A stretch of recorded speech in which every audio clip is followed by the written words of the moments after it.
mnakuwa na msiba shida kwa nini? Hicho nimemuunganisha yeye.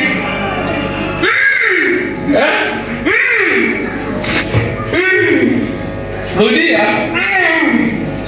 Ule mti naoona nyuma kuna nyumba ya msiba tokeana. Uko pamoja au ninakosea?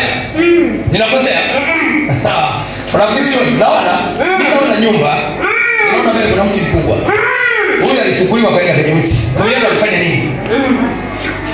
Nilimtangamisha ibada yangu nilikuwa sijiwezi.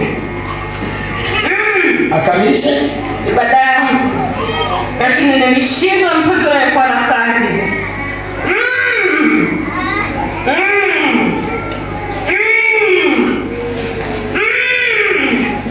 Tulishindwa.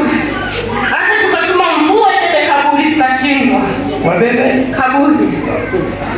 Kaburi na mnabebeje? Tunabeba mchanga chini.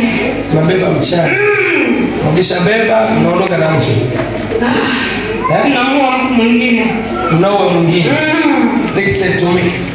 Kanisani hapa nimesema hivi, misiba yote ikitokea, wewe kama una nguvu ya Mungu, marufuku kutoka ule udongo kwenye koleo. Nafundisha matibabu si mara kama una nguvu ya Mungu, usije ukachota ukauka kwenye nini? Kwenye kaburi kwamba ni mimi kufundisha kwamba nyinyi ambao mnakusaidia kutubu. Kwa siri unaelewa tafsiri yake. Au unamsikia au unamwaga ama ndio unasema atakuja.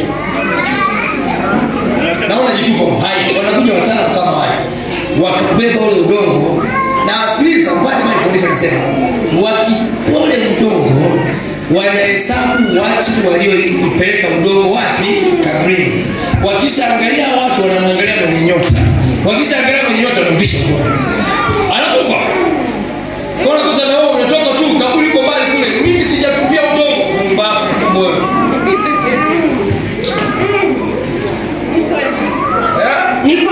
Ni kweli yes.